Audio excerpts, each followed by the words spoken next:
DC Weather Lab. Here's Rob's forecast.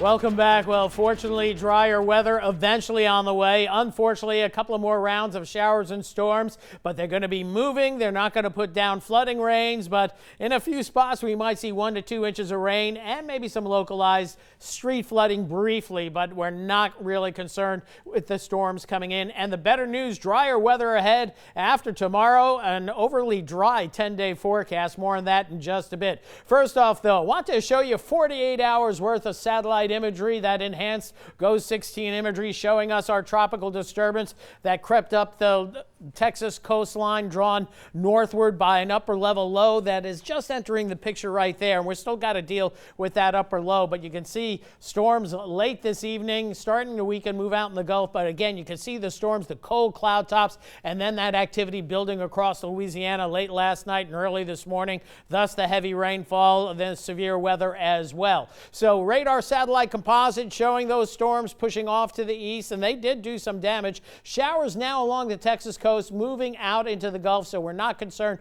with that activity. And again, you see those strong storms there. But notice the upper level low over here, some storms up by Dallas. Those will be heading southeastward with time. Here are the damage reports going back over the last 24 hours. Numerous reports of wind damage, probably more as we go farther south and west, as we were tracking a tornadic storm, but the storm was in the middle of nowhere, so we didn't get many reports. A number of tornado reports, Baton Rouge southeastward, and the National Weather Service coming in with a survey on this tornado. The wind damage upgraded to a tornado with 107 mile-per-hour winds. That's an EF1 tornado. I wrote an article about it on KATC.com, so you can check it out there as well. It did damage to trees and power lines, and a car traveling along Highway 3174 had a tree fall on it, and that occupant had to be rescued, but fortunately no injuries, and that is the good news. So what do we have going on with respect to the rivers? Well, more heavy rains across portions of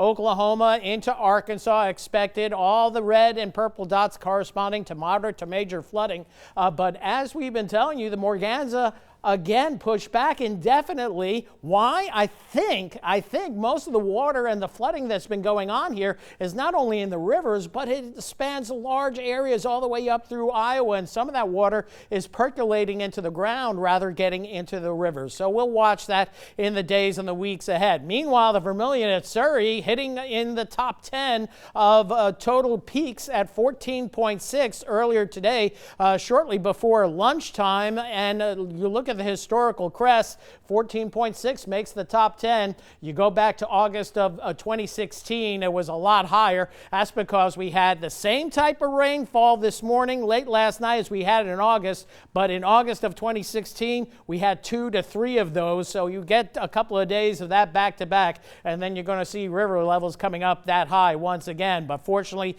we missed out on that one. And by the way, Perry, the Vermilion at Perry, also cresting. I posted online about that as well on the social media pages. So as we head into the overnight hours, generally quiet up until about 3 or 4 o'clock in the morning. We'll be watching storms moving across the area, so best rain chances appear to be right around daybreak tomorrow morning, and we'll watch that activity building southward, and then we'll get a little bit of a break in the afternoon, but with daytime heating and that upper low off to the north, we'll probably see scattered showers and a few thunderstorms developing late afternoon, early evening, but this latest model run not as aggressive on the thunderstorms as we were showing you earlier, and that's good news. But there could be locally heavy rainfall in a few spots through tomorrow night, and then as we head into Saturday, it looks like drier conditions, rain chance down to 20%, and temperatures back up near 90, and that heat index once again pushing 100 degrees. So as for rainfall, latest RPM model run here will show you that it's kind of in the same realm. Most of us see less than an inch of rain, but there could be a few spots